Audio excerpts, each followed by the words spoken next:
ओम शांति। भगवत गीता श्लोक क्लास में आज बेसिक कोर्स का अगला पार्ट देखते हैं। पिछले हफ्ते बात चल रही थी भगवान सर्वव्यापी नहीं है।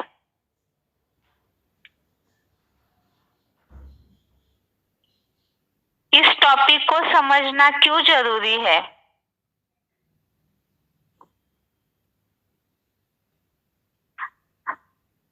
भगवान एक सर्वशक्तिवान अथॉरिटी है और जैसे कि सभी मनुष्य मात्र दुखों से मुक्ति के लिए भगवान को ही पुकारते हैं, लेकिन इसके बावजूद भी भगवान की यथार्थ पहचान न होने के कारण, जैसे सृष्टि चक्र के चित्र में हमने समझा है, जन्म लेते लेते नीचे उतरती है मनुष्य आत्माएं, कलाएं कम हो जाती है, बुद्धि की क्षमता अर्थात आत्मा की शक्ति कम हो जाती है और कम होने के कारण, न समझने के कारण जो सुख शांति के दाता है भगवान, उनके बारे में सही पहचान जो थी वो भूलने के कारण मनुष्यों ने भगवान को सर्वव्यापी बना दिया। और पिछले हफ्ते जैसे कि हमने समझा था, भगवान को ठीक कर भीतर में ठोक दिया, कण कण में व्यापक कह दिया है। जानवरों में, पशु पंछियों में, सब में भगवान है। हर मनुष्य मात्र में, हम में, सब में भगवान है, ऐसे कहकर सर्वव्यापी की मान्यता मनुष्य मात्र में फैली हुई है। अब जैसे सृष्टि चक्र के चित्र में हमने समझा है, भगवान जब इस सृष्टि पर संगम युग पर, पुरुषोत्तम संगम युग पर आते हैं, जो कि कलयुग के अंत का और सतयुग के शुरुआत का बीच का समय है, जो अभी वर्तमान समय में चल रहा है। और उस समय भगवान आकर के ऐसी आश्चर्यजनक बातों को बताते हैं, जिन बातों में, जिन गलतफहमियों में मनुष्य पलते हैं और उसके कारण ही दुनिया का, मानव जाति का पतन हुआ है। अब भगवान सर्वव्यापी कहने से मनुष्यों का पतन हुआ है, ये कैसे कहा जाएगा? सब जगह भगवान का वास मानने के कारण बहुत से भक्त तो ये सोचते हैं कि भगवान का हर जगह वास है। जैसे मुस्लिम लोगों ने कह दिया जरे जरे में भगवान है, हिंदुओं ने कह दिया कण कण में भगवान है, हर जगह भगवान है। तो ऐसे कहना वास्तव में भगवान की ग्लानि करना है। क्यों? क्योंकि वो तो परम पिता है, सभी के मुक्तिदाता है। उन्हें सब जगह व्यापक कहना, ये वास्तव में उनके लिए श्रद्धा भावना व्यक्त करना नहीं, बल्कि ग्लानि करना है। क्योंकि कोई भी बच्चे अपने पिता को हर जगह व्यापक, जबकि दुनिया अभी इतनी गंदी तमोप्रधान हुई है, तो ऐसे समय में भगवान को हर जगह, जो तामसी दुनिया है, वह हर जगह व्यापक समझना वास्तव में यही भगवान की ग्लानि करना है और मनुष्यों की सबसे बड़ी भूल है, जिसका नतीजा मनुष्य मात्र आज दुखी है। और इसीलिए ही भगवान सर्वव्यापी नहीं है, इन बातों को ही प्रूफ के साथ समझना जरूरी है। और जिनके भी मन में इस तरह की गलतफहमी है, तो उसे हटाना भी जरूरी है। क्योंकि जब तक भगवान आकर के जो सही पहचान दे रहे हैं अपनी, उसे सही रीति से नहीं समझते हैं, तब तक भगवान से मुक्ति का, सुख शांति का वर्षा भी नहीं ले पाएंगे।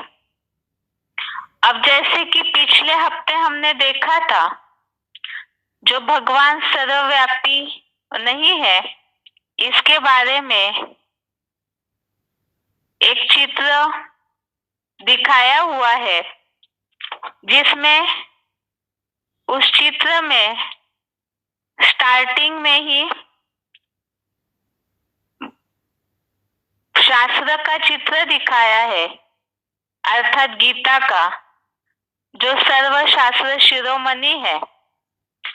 और उस आधार से कुछ प्रूफ हमने पिछले हफ्ते देखे थे।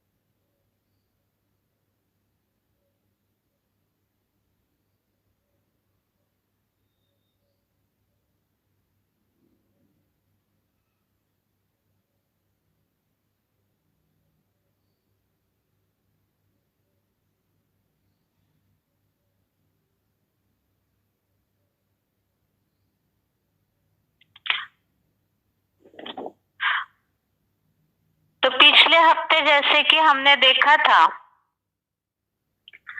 भगवान सर्वव्यापी नहीं है, इसके बारे में जो चित्र ज्यादातर सभी ने दिखा होगा,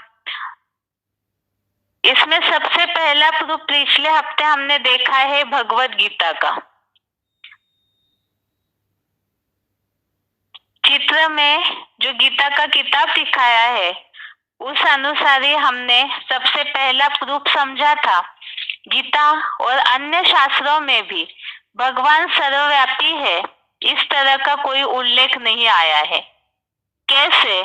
तो सबसे पहली बात, जो गीता में हर जगह उल्लेख आया हुआ है, कई ऐसे श्लोक हमने देखे, चौथे अध्याय का 7वां 8वां श्लोक, जिसमें इस बात का उल्लेख आया है कि भगवान इस सृष्टि पर अवतरण लेते हैं जब धर्मग्लानि होती है।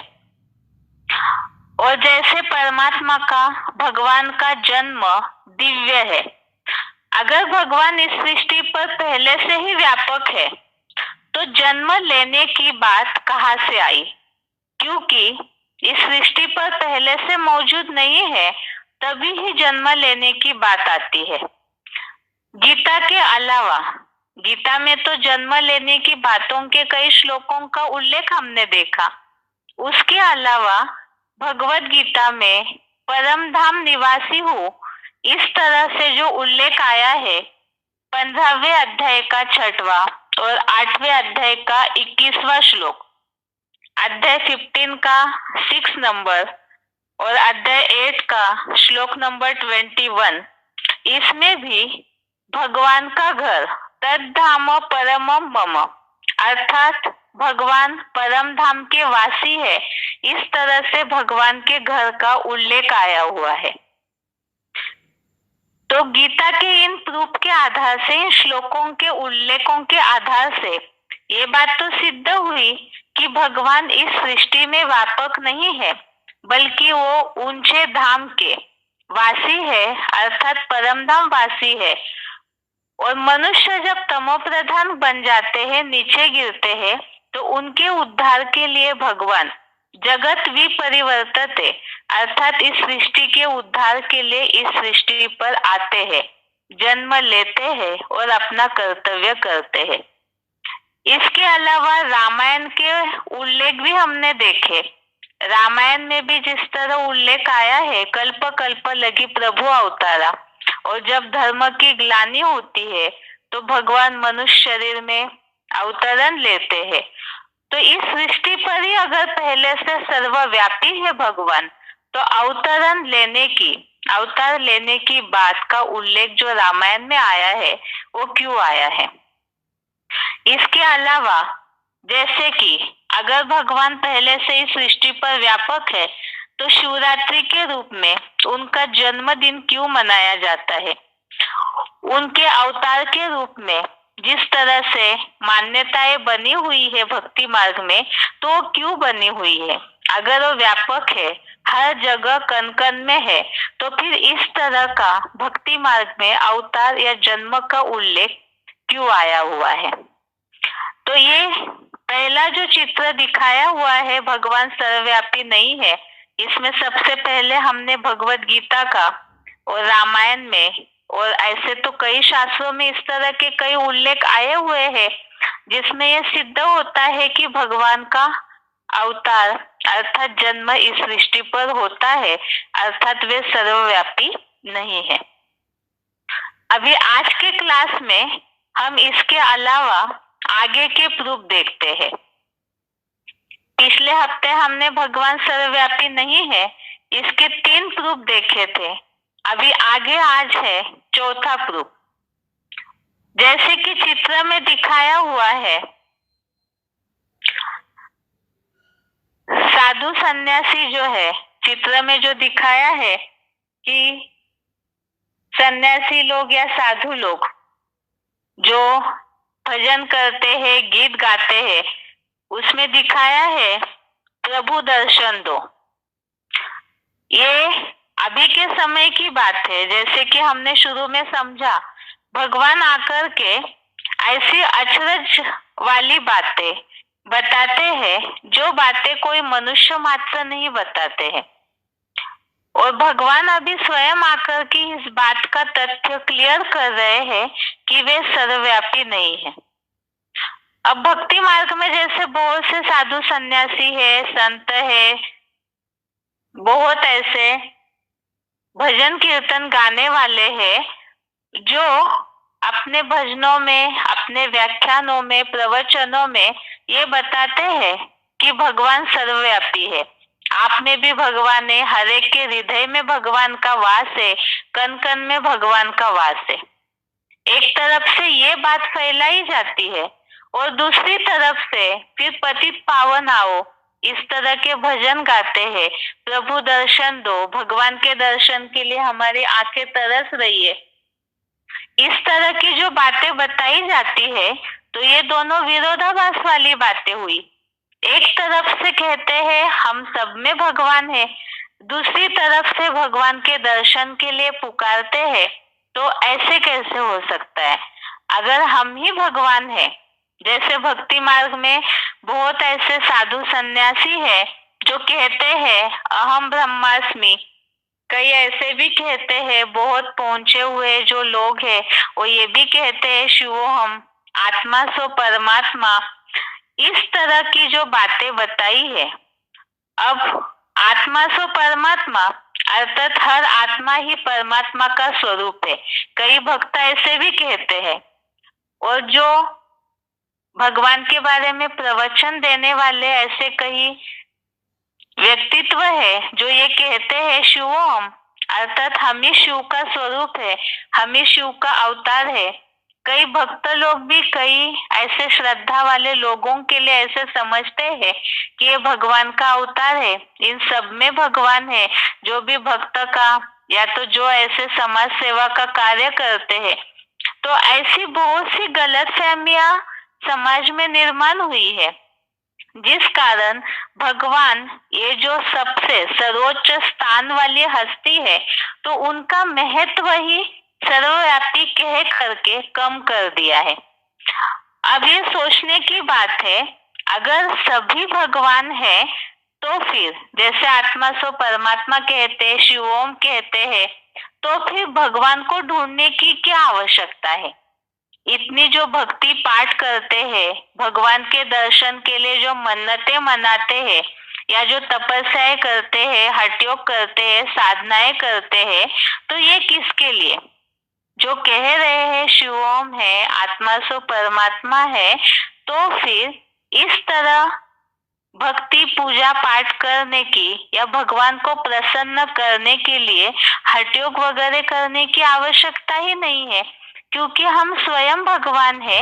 तो फिर किसके लिए चाहना रख रहे हैं? दर्शन के लिए। दूसरी बात है, अब भगवान सर्वव्यापी है तो कौन किसको दर्शन देगा, क्योंकि अगर सभी में ही भगवान है तो एक दूसरे का दर्शन लेके तृप्त होना चाहिए। दूसरी बात, अगर हम स्वयं भगवान है तो फिर अलग से भगवान को पुकारने की आवश्यकता क्या है। जब हमारे अंदर स्वयं ही भगवान बैठे हुए हैं तो पुकारने की आवश्यकता ही क्या है। अब दर्शन की चाहना रखते हैं, इसका मतलब है कि भगवान कोई एक व्यक्तित्व है, पर्सनालिटी है, जिनके लिए दर्शन की चाहना रखते हैं, आंखें जिनके दर्शन के लिए, साक्षात्कार के लिए तरस रहे। इसका मतलब तो यह सिद्ध होता है कि भगवान सर्वव्यापी नहीं है, तभी तो चाहना रखते हैं। अब इसके अलावा आगे का 5वां प्रूफ देखते हैं। गीता में दर्शन की बात को लेकर क्या उल्लेख आया हुआ है। अब जैसे बताया कि सभी जो भी मनुष्य मात्र अपना जीवन बिता रहे हैं, कोई ना कोई परसेंटेज में सभी दुखी है। भक्त भी कहीं ना कहीं कितनी भी भक्ति करे, ये मान ले कि भगवान सर्वव्यापी है तो भी दर्शन की चाहना रखते हैं, अर्थात कहीं ना कहीं अंदरूनी बात तो ये समझते हैं कि भगवान कहीं एक व्यक्तित्व है। आप इस दर्शन के बारे में ही, भगवान के साक्षात्कार के बारे में, भगवान के दर्शन के बारे में भगवत गीता में जो उल्लेख आया हुआ है उसे भी देखते हैं। जैसे कि गीता का 11वां अध्याय, भगवत गीता में अर्जुन के लिए ये बात बोली हुई है। भगवत गीता जो मानवीय जीवन के परिवर्तन का शास्त्र है, और वो सभी जानते हैं कि अर्जुन को सामने रख करके सारी मानव जाति के लिए ही जीवन परिवर्तन के लिए भगवत गीता में उपदेश दिया हुआ है। अर्जुन भक्त है, सखा भी है भगवान का। जिस तरह से 4थे अध्याय में इस बात का उल्लेख आया है, तू मेरा भक्त भी है, सखा भी है। अब इसके बावजूद भी अर्जुन ने भगवान से दर्शन की चाहना रखी, जिसके लिए 11वें अध्याय में विश्व रूप दर्शन योग नामक जो 11वां अध्याय है, उसमें विराट रूप के दर्शन के बारे में ही सारा वर्णन दिया हुआ है। इस अध्याय में अर्जुन ने भगवान से ये याचना की है, ये बात बोली है कि वो भगवान का ऐश्वर्यवान रूप देखना चाहते हैं। 11वें अध्याय का 3रा श्लोक, अध्याय 11 का श्लोक नंबर 3, इसमें अर्जुन ने भगवान का ऐश्वर्यवान रूप देखने की इच्छा प्रकट की है। अब अगर अर्जुन स्वयं भगवान है, मानव जाति का एक रिप्रेजेंटेटिव के रूप में अर्जुन को गीता ज्ञान समझाया है भगवान ने, अर्थात सारी मानव जाति के लिए ही उपदेश है। तो अर्जुन स्वयं अगर भगवान होते तो उन्होंने 11वें अध्याय में भगवान के दर्शन के लिए किस बात की चाहना रखी। अगर वो खुद ही भगवान का रूप होते तो चाहना की कोई बात ही नहीं। ये एक बात हो गई। दूसरी बात है कि जहां अर्जुन ने चाहना रखी है, इसमें जो श्लोक में हाईलाइट किया हुआ है 11वें अध्याय का 3रा श्लोक पूरा देखते हैं। एवमेतत् यथा तत्त्वम् आत्मानं परमेश्वर द्रष्टुमिच्छामि ते रूपम ऐश्वरम पुरुषोत्तम। इसमें श्लोक में जो हाईलाइट किया हुआ है, जो संदर्भ चल रहा है भगवान के दर्शन का, द्रष्टुमिच्छामि ते रूपम ऐश्वरम, अर्थात आपका ऐश्वर्यवान रूप देखना चाहता हूँ। इस तरह से अर्जुन की इच्छा प्रकट की। 11वें अध्याय का 4था श्लोक, अध्याय 11 का श्लोक नंबर 4, ये श्लोक है, मन्यसे यदि तच्छक्यम मया द्रष्टुमिति प्रभो योगेश्वर ततो मे त्वं दर्शयात्मानं वयम् अव्ययम। तो इसमें जो उल्लेख आया हुआ है, योगेश्वर, हे योगेश्वर, आप अपना अविनाशी रूप मुझे दिखाइए। इसमें जो उल्लेख है भगवान के दर्शन की चाहना रखी, तब भगवान ने अर्जुन को उत्तर में जो बात बोली हुई है 11वें अध्याय का 8वां श्लोक, अध्याय 11 का श्लोक नंबर 8, इसमें उल्लेख है न तु माम शक्य से द्रष्टुम अनेनैव स्वचक्षुषा दिव्यम ददामि ते चक्षु पश्य मे योगमेश्वरम। इसमें श्लोक में हाईलाइट किया हुआ है दिव्य ददामि ते चक्षु पश्य मे योगमेश्वरम, अर्थात इन्हीं अपनी आंखों से मुझको नहीं देख सकेगा। भगवान ने अर्जुन को विश्व रूप दर्शन के लिए, विराट रूप दर्शन के लिए जो उत्तर दिया है, इन्हीं अपनी आंखों से मुझको नहीं देख सकेगा, तुझको दिव्य नेत्र देता हूं जिससे मेरे ऐश्वर्यवान यौगिक रूप को देख सकेगा। इसके पहले भी हमने इन बातों को समझा है। भगवान सर्वव्यापी है, जैसे कि लोग कहते हैं 5 तत्वों में भगवान है, कण कण में भगवान है, अर्थात आंखें खोलते ही जहां भी इस सृष्टि पर नजर जाती है हर जगह भगवान है। तो फिर भगवान हर जगह आंख खुलते ही दिखने चाहिए, और नहीं दिखते हैं इसलिए क्योंकि भगवत गीता में भगवान ने इस बात को क्लियर किया है कि ये जो आंखें है 5 तत्वों के शरीर में बनी हुई, 5 तत्व विनाशी है, तो ये जो आंखें है इससे भगवान का वो जो दिव्य स्वरूप है उससे नहीं देख पाएंगे। उसके लिए ही ज्ञान का तीसरा नेत्र भगवान देते हैं, अर्थात अज्ञान अंधकार के कारण भगवान का जो वास्तविक रूप है उसे ना देख सकेंगे न समझ सकेंगे। तो जब तक ये अज्ञान अंधकार नष्ट नहीं होता है, अर्थात ज्ञान का दीपक भगवान आकर के जो मनुष्य आत्माओं को देते हैं, उस ज्ञान के द्वारा, सही समझ शक्ति के द्वारा, जिसे तीसरा नेत्र बोला है, जिसे भगवत गीता में दिव्य चक्षु बोला है, तो ज्ञान का नेत्र अर्थात दिव्य बुद्धि, अर्थात ही तीसरा नेत्र, इसके द्वारा ही भगवान का रूप देख सकते हैं।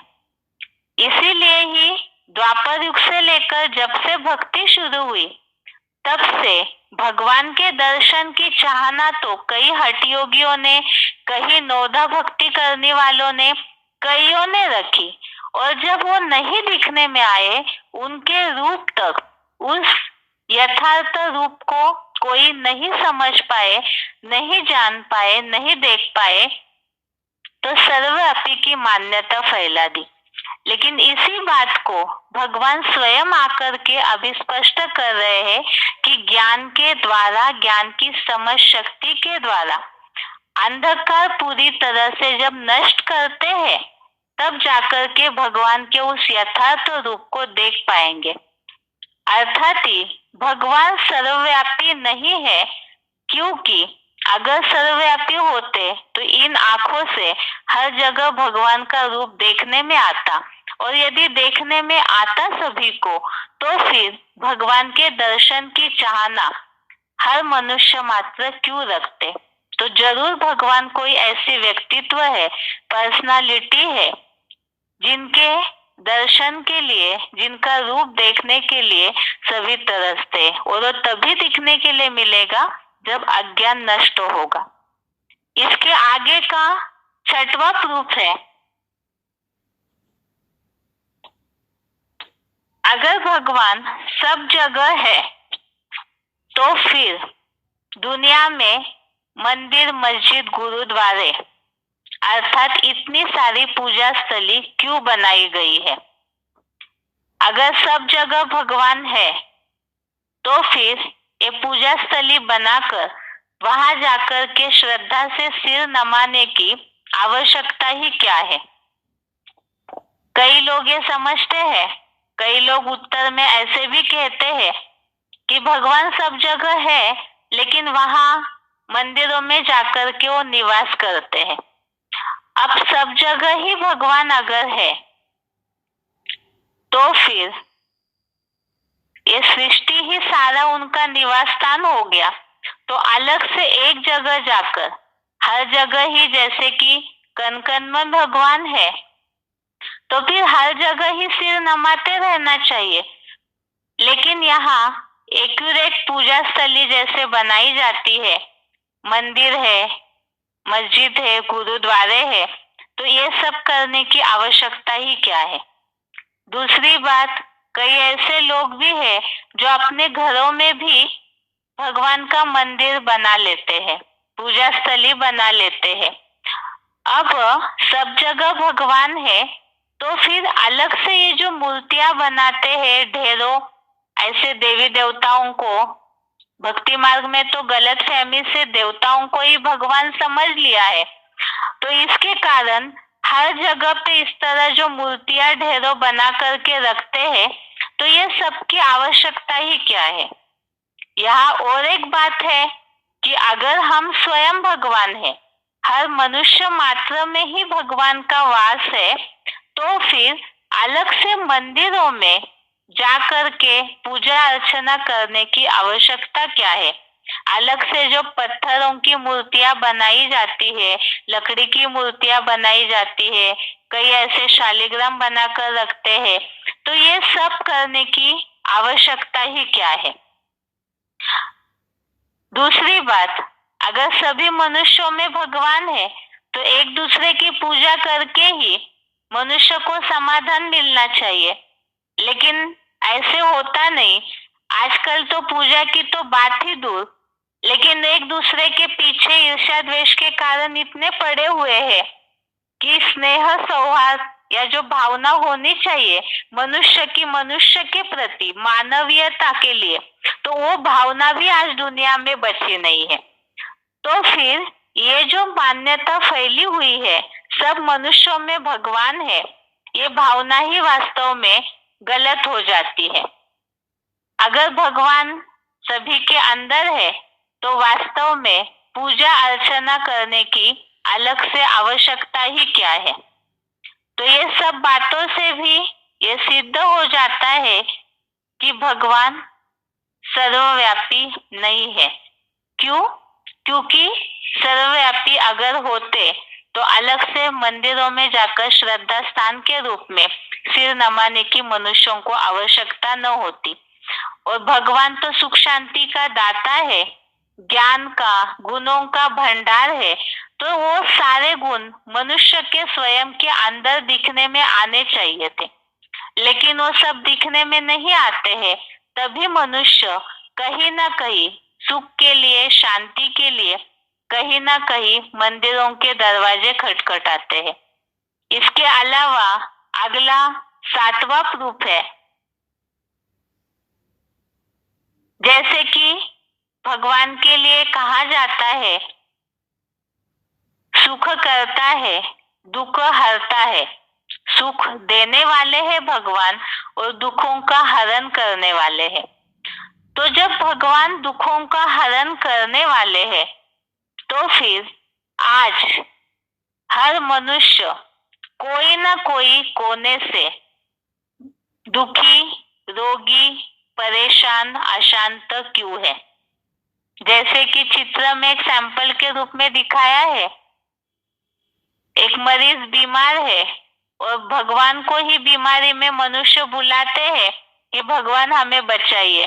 जैसे कि मरण शैया पर है कोई, अंतिम सांसें गिन रहे हैं, तो ऐसे समय में मनुष्य भगवान को ही बुलाते हैं कि भगवान ही आकर के हमें बचाएंगे। यही सोचते हैं कि कोई दिव्य शक्ति आएगी, कोई अचानक ऐसा चमत्कार भगवान कराएंगे और मनुष्य के प्राण बचेंगे। तो जब मनुष्य स्वयं भगवान है तो दुखों में भगवान को अलग से पुकारने की आवश्यकता ही क्या है? क्योंकि भगवान तो सुख करता और दुख हरता है, दुखों का हरण करने वाला है। तो स्वयं में ही अगर भगवान है, जो भी बीमार व्यक्ति है, दुखी है, परेशान है, तो उनमें अगर स्वयं भगवान होते तो वो अलग से पुकारते क्यों? क्या भगवान इतने सक्षम नहीं है जो अपने अंदर के बीमारियों को दूर निकाल के फेंके, या तो अपने अंदर ही जो शरीर को यातनाएं हो रही है, दुख हो रहा है, उसको दूर कर दे। दूसरी बात है, जैसे बताया कि दुख हरता है भगवान, तो वो बीमार कैसे पड़ सकते हैं, बीमारी में दुखी कैसे हो सकते हैं? क्योंकि इतना मनोबल तो होना ही चाहिए। अगर मनुष्य मात्र में सब में भगवान है तो इतनी क्षमता तो हर मनुष्य में होनी चाहिए कि वो स्वयं ही अपने अंदर के दुख दर्दों को, परेशानियों को, अपने जीवन की समस्याओं को दूर निकाल करके फेंक दे। लेकिन ऐसे तो है नहीं। हर मनुष्य आज कहीं ना कहीं इंतजार करता है अपने दुखों का निवारण कोई करे। तो इसका मतलब मनुष्य के अंदर भगवान नहीं है, तभी ही वो दुखों से मुक्ति के लिए इंतजार करते रहते हैं।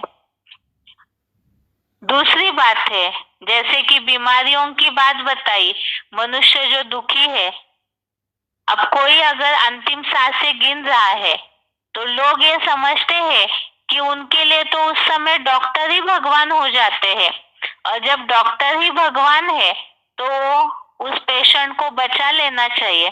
आज देखेंगे तो इतने अस्पताल खुले हैं, इतनी सुविधाएं हुई है, इतने डॉक्टर्स, इतनी सारी सुविधाएं बढ़ने के बावजूद भी जो मरने की संख्या है बीमारियों के कारण, वो तो बढ़ते ही जा रही है।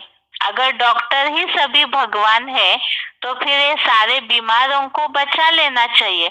लेकिन डॉक्टर्स के लिए भी हम देखते हैं, कई बार जब पेशेंट अंतिम सांसें गिन रहा है, वेंटिलेटर पे है, तो ऐसे समय डॉक्टर भी उनके परिवार वालों को यही कहते हैं कि ऊपर वाले पर सब छोड़िए, अभी वही कुछ कर सकता है।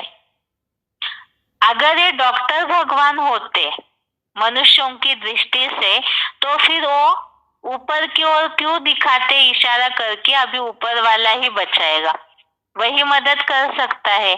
इसका मतलब ये है कि वास्तव में मनुष्यों में भगवान व्यापक नहीं है, क्योंकि भगवान अगर व्यापक होते तो मनुष्य दुखी नहीं होते, और भगवान जो दुखों से छुड़ाने वाले हैं, तो फिर मनुष्य को खुद को ही दुखों से छुड़ाना चाहिए। और जितने भी दुनिया में लोग हैं वो सब एक दूसरे को दुखों से छुड़ाने वाले होते, लेकिन ऐसे है नहीं। मनुष्य इतने तामसी बन चुके हैं कि वो दुखों से छुड़ाने के बजाय एक दूसरे को दुखी देते रहते हैं। तो भगवान जो सुख शांति के सागर है, वो तो किसी को दुख दे ही नहीं सकते हैं।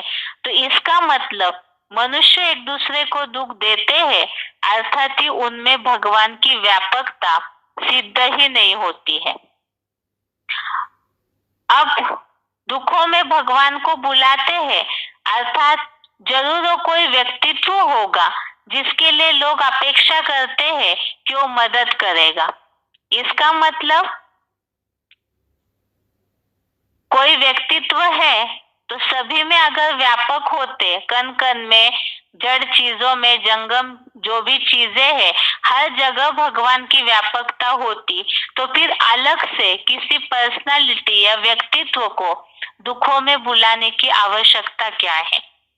तो ये सारी जो भी बातें व्यावहारिक जीवन की देखने में आती है, मनुष्य मात्र की आज जो इतनी गिरी हुई हालत है, ये सबसे ही ये सिद्ध होता है कि ना ही डॉक्टर्स में भगवान है, ना ही ऐसे बीमार, दुखी, रोगी मनुष्यों में भगवान है, और ना ही हर जगह भगवान है। क्योंकि अगर हर जड़ जंगम चीजों में भगवान की व्यापकता होती तो ये जो मशीनें बनी हुई है ये सब मनुष्यों को मरने से बचा लेती और ये सृष्टि का पूरी तरह से जो सर्कल चल रहा है वही बदला हुआ सा नजर आता। लेकिन ये सारी जो तर्क संगत बातों से अगर देखा जाए तो इससे ये सिद्ध होता है कि न ही मनुष्यों में भगवान है और ना ही ये जो कण कण में भगवान की व्यापकता बताई है वो भी गलत है। इसके अलावा भी भगवान सर्वव्यापी नहीं है। इसके बारे में अगले हफ्ते में हम कुछ और प्रूफ देखेंगे, जैसे कि दूध में अगर चीनी घोली जाती है तो उसका मिठास नजर आता है, सागर के पास जाए तो उसकी शीतलता महसूस होती है। तो इसी तरह से भगवान के जो गुण गाए जाते हैं भजनों में, कीर्तनों में, शास्त्रों में भी जो भगवान के गुणों की इतनी महिमा दिखाई है, तो वो सारे गुणों का जो असर है, अगर भगवान सर्वव्यापी होते तो मनुष्य मात्र में दिखना चाहिए था, लेकिन वो नहीं दिखता है। और इसी तरह से भगवान सर्वव्यापी होते तो आज भगवान तो किसी को हिंसा करना सिखाते नहीं, लेकिन आज जो समाज की हालत है, जो इतना पतन हुआ है दुनिया का, सब एक दूसरे के जान के जो पीछे पड़े हुए हैं, तो ऐसी ऐसी जो समाज की हालत है, इन सब बातों से भी अगर देखा जाए तो भगवान की सर्वव्यापकता सिद्ध नहीं होती है। अब जब भगवान सर्वव्यापी नहीं है तो आखिर ये मान्यता आई कहाँ से? पुराने जमाने के साधु सन्यासी तो बहुत होशियार थे, ज्ञानी थे, उसके बावजूद भी ये सर्वव्यापी की मान्यता ने दुनिया का इतना पतन क्यों कर दिया? और गीता जो सर्वशास्त्र शिरोमणि है, उसमें इस बात की स्पष्टता आई है या नहीं आई है? अगर आई है तो उसका क्या प्रूफ है? इन सारी बातों को ही अगले हफ्ते की गीता क्लास में देखेंगे। आज के लिए गीता क्लास यहाँ तक ही, लेकिन इसके पहले आज जो पढ़ा है हमने उसके एक बार शॉर्ट में रिवीजन। आज के क्लास में हमने प्रूफ ये देखे, चौथा प्रूफ हमने देखा आज के क्लास में, साधु सन्यासी ऋषि मुनि जो भी स्वयं को शिवोहम कहने वाले हैं, अगर उनमें भगवान होता तो फिर वो प्रभु दर्शन के लिए भजनों में हे पतित पावन आओ, आखिया प्रभु दर्शन की प्यासी, भगवान हमें दर्शन दीजिए, इस तरह से हठयोग तपस्या करके भगवान को क्यों बुलाते हैं? बुलाते हैं अर्थात ही उनमें भगवान नहीं है। पांचवा प्रूफ हमने आज के क्लास में देखा, भगवत गीता का जो 11वें अध्याय का विश्व दर्शन के रूप में, विश्व रूप दर्शन योग के रूप में 11वें अध्याय में अर्जुन ने जो भगवान से प्रार्थना की है कि ऐश्वर्यवान और जो अविनाशी रूप है वो मुझे दिखाइए। अगर अर्जुन भगवान होते तो उन्होंने भगवान से अलग से अपना रूप दिखाने के लिए प्रार्थना क्यों की? दूसरी बात, अर्जुन के इस दर्शन के लिए कहने पर भगवान ने अर्जुन को 11वें अध्याय का 8वां श्लोक में इस बात को स्पष्ट किया कि ये जो आंखें है 5 तत्वों से बनी हुई, जो भक्ति मार्ग में भी लोग समझते हैं ये मूत पलित से बना हुआ शरीर है, तो ये जो गंदगी से बना हुआ शरीर है, इन आंखों से भगवान का जो संपन्न रूप है, तेजोमय रूप है, उसे नहीं देख सकेंगे। जिसके लिए अर्जुन को भगवान ने इस बात को क्लियर समझाया कि भगवान का रूप देखने के लिए दिव्य नेत्र, ज्ञान का तीसरा नेत्र अर्थात दिव्य बुद्धि चाहिए। अर्थात जब अज्ञान अंधकार नष्ट होगा तभी भगवान का यथार्थ रूप ज्ञान के, बुद्धि के दिव्य नेत्र, तीसरे नेत्र के द्वारा देख सकेंगे। अगर भगवान सर्वव्यापी है तो अलग से किसी व्यक्तित्व के रूप में दर्शन की आस रखने की आवश्यकता ही क्या है। जैसे कि मंदिरों में, मस्जिदों में भी भगवान सर्वव्यापी है तो अलग से पूजा स्थली बनाने की आवश्यकता क्या है। इसके अलावा सातवां प्रूफ हमने देखा, भगवान तो सुख करता और दुख हरता है, तो फिर आज मनुष्य बीमार क्यों है। अगर सब मनुष्यों में भगवान का वास होता तो कोई बीमार ही नहीं पड़ने चाहिए। दूसरी बात, अगर बीमार हुए भी तो उनको अपने दुखों का हरण करने की क्षमता होनी चाहिए थी। अगली बात, पेशेंट अगर, जैसे कि मनुष्य भगवान है, चलिए वो अपने को बचाने में सक्षम नहीं हो पा रहे तो डॉक्टर का सहारा लेते। अगर डॉक्टर भी जो मनुष्य के रूप में भगवान होते तो फिर आज दुनिया में कोई बीमारी के कारण मरता ही नहीं।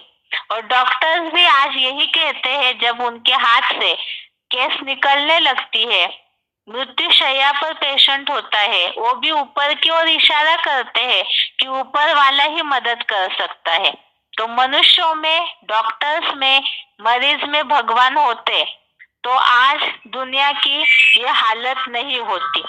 तो ये सारे प्रूफ जो हमने आज के क्लास में देखे, इन सब बातों से ये सिद्ध होता है कि सब जगह मनुष्यों में विशेषकर भगवान की व्यापकता नहीं है और ना ही जड़ जंगम चीजों में भगवान की व्यापकता है।